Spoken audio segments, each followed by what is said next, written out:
This is Joshua Hart here for Seconds Out. Delighted today to be joined by the world's hardest math teacher, Ramez Mahmood.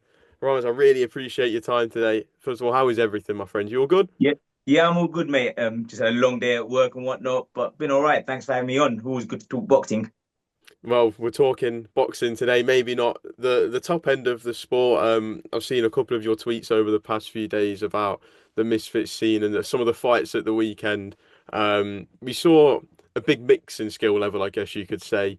Yeah, Darren Till topping the bill with showing some good boxing. Some fights on the undercard, maybe some not so good boxing. But from what you saw of the event, what did you make of it all as a whole?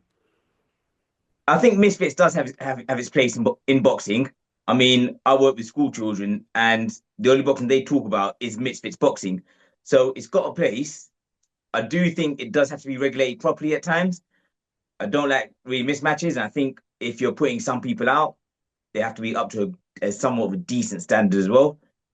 Some of which we saw on Saturdays. We saw some good standard. We saw some not so good standards. So there's a time and place for it. I think you just want to separate it as from pro boxing as much as possible. One fight that I think took a lot of the talking points away from the main event was a fight I know you tweeted about just before the fight took place, Little T versus Afghan Dan. We saw a few clips backstage. Um, what did you make of what you saw from that fight? Maybe not the whole fight, but just from seeing bits and pieces of it. What did you make of it? Yeah, I saw a couple of clips of it, and being honest, it looked awful. And I also tweeted about a warm up. I think that was a little Dan, little T, rather, little Little T, was T, it? Little T. Little T, yeah. The pads were awful. The pad man was awful, and as I said, Misfits got a place. I think you need proper trainers to work with these boys and get them up to a standard, and that was far below the standard that boxing should be. And anyone that's aspiring to be a boxer would look at that and think, I could do that. They probably could. I mean, you could pick any man off the street and do better than those two did. So I respect them for getting in the ring, but it just fell far beyond the standard of what should be televised. Do you think at times there's a boundary where they might almost I don't want to say it's the disrespectful way to the fighters and to Misfits, but where with some of those fights, and I guess you could say Little T versus Afghan Dan, where it's almost making a bit of a mockery of the sport at times. A little bit, yeah, but at the same time, there's a demand for it. So you could put that on, and 9 times out of 10, people will probably watch it more so than the talented pro who doesn't sell tickets or doesn't have the name. So if there's a demand, you can't really call it ridiculous if people watch it. And at the same time, with Misfits, was having those fights like that, which obviously explaining to you off camera was a fight that dates back 10 years in the beef between Little T and Afghan Dan. We have seen them start to emerge into the pro scene with fighters like Idris Virgo, Ty Mitchell, Sami Hamed. Do you think there is a place for that as well with Misfits? Potentially, yeah. I mean, boxing everywhere is about levels, and Misfits also has the levels as well. We got the little T and Afghan Dan at the lower end, and we got the Idris Virgo, well, Jake Paul's not Misfits, but your KSIs, your Idris Virgos, who probably would. I know Idris Virgo struggled to sort of break through in pro boxing, but he's got a place in Misfit. So it does have levels. And you do see some good quality to give it some credit. What did you make of Darren Till's performance against Anthony Taylor on the card? Darren Till actually impressed me, to be honest, when it was first announced that he was gonna box Tommy Fury. I didn't see much of Darren Till as a boxer, that is, but I thought here's another MMA fighter that's gonna get beat by the boxer. After watching him against Anthony Taylor, I'm not so sure now. I mean, maybe Tommy Fury knew something we didn't know. I mean, his excuse for pulling out was a little bit bogus in my opinion. So maybe he knew something we didn't. Yeah, Darren Till did impress me, and he's got a good team behind him with Joe McNally, who trains some good pro fighters as well. Looking at the future for Darren Till, well, actually, no, before we look at the future for Darren Till, a big talking point on the card as well. KSI got in the ring to announce his next fight, and a lot of fans were left a bit underwhelmed with the announcement. In a whirlwind 48 hours, the fight is now off. KSI versus Wayne Bridge. What did you make of the fight itself, first of all? Yeah, I didn't like the fight itself. I mean, KSI has his limitations, but you hear stories around the scene that he punches really hard. Wayne Bridge is what 44 years old, not really boxed. It was a recipe for disaster, in my opinion.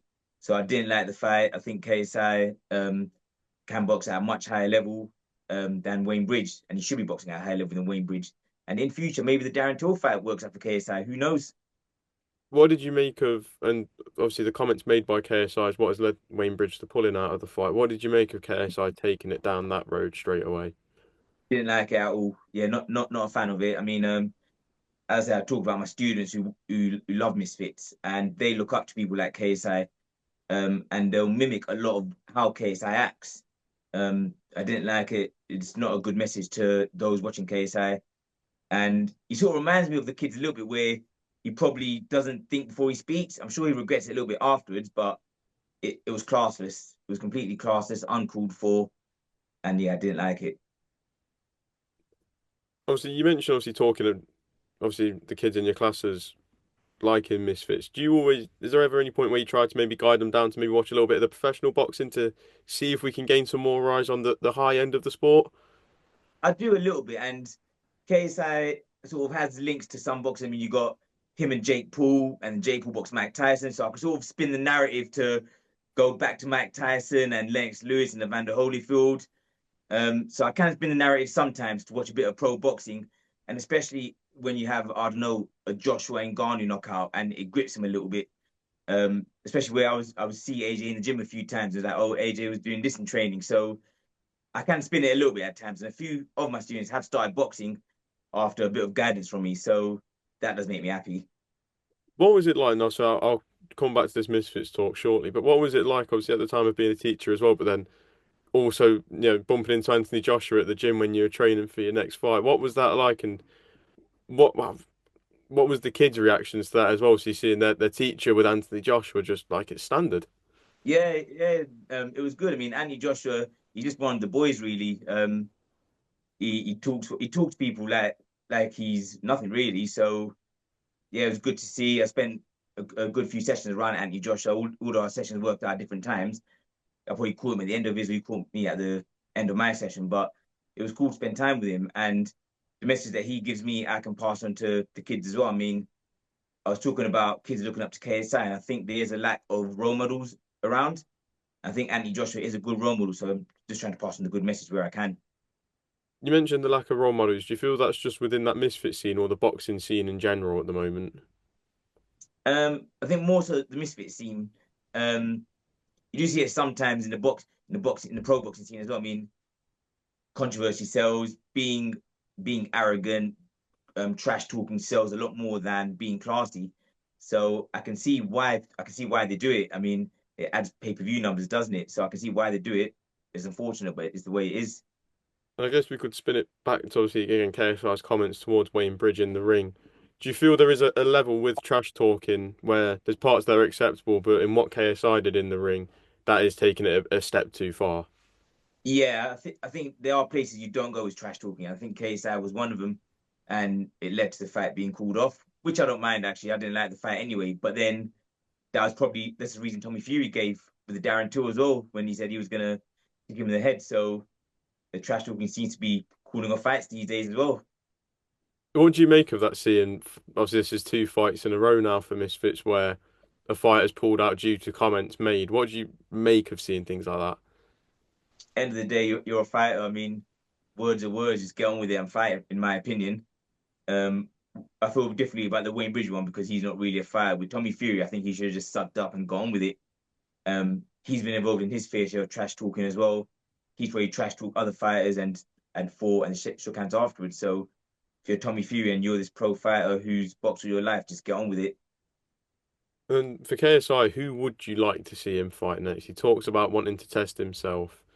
What names out there, maybe not necessarily with Misfits right now, but looking at some names that have been linked with the crossover boxing scene, who would you maybe Um, see him fight? got KSI Idris Virgo, would be a good one.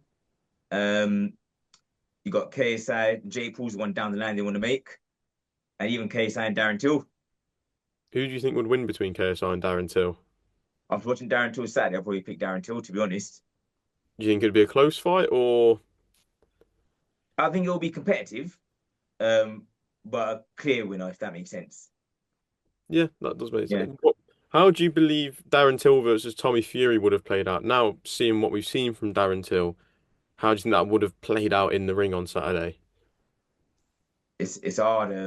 I think Tommy Fury would have found it really awkward early. I mean, when fighters come from MMA or kickboxing or something along those lines, and you're a seasoned pro, you do find it really awkward at first. I think Tommy Fury would have had the moments, but I think down the stretch, Darren Till would have probably had that bit too much for him based on what I saw of their last fights. Do you think there's anyone within that crossover boxing scene that could be a challenge towards Darren Till? Um, I mean, I think KSI could challenge him. Idris Virgo's a good fight, and even if they get Jake Paul in there as well, if they can make that somehow, I know he's not Misfits, but I think they're all good fights as well. And just my last one. Overall, do you think Misfits is good for boxing or bad for boxing, and why? I think it is. I think it's good for boxing.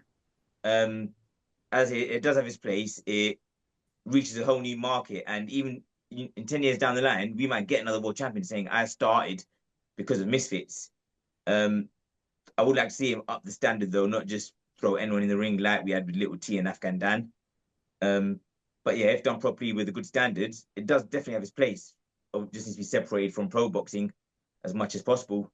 But I mean, Jake Paul's down as a pro now. He started from this whole crossover scene. KSI has had a few pro fights. Um, Idris Virgo, Darren Till, I'm sure will have some as well. So you might get a few that do cross over. Just my last one again, going after what you said, obviously making up in the skill level with fights like Little T and Afghan Dan, while they do sell well. In the fighter's defense, they were only given about a week or 2 weeks notice for that fight. Do you feel it's all well and good making those types of fights, but you've got to allow them the adequate time in training to learn the game and get into a proper fight and shape where they understand boxing? That's exactly it. I mean, you need proper time. I mean, in a week, can't even do your medicals properly. I mean, putting people like that in the ring is an accident waiting to happen, to be honest. Mm. If they in that week, they probably have never sparred, never even learned how to throw a jab, which was evident by watching what they've done. So it's all well and good, but I just hope no one gets hurt. And by putting people like that in the ring, it ups the risk than a more seasoned fighter. So yeah, give them good time to actually learn the basics and go with that. Well, Ramez, I'm going to leave it there. Thank you very much for your time this evening. Really good to catch up, and hopefully you can continue spreading the good word of boxing to your students, and we can see some more fresh faces become fans of this sport. I'll try. I mean, I'm staying as involved as I possibly can. So hopefully, Perfect. Ramez, top man. Thank you. thank you.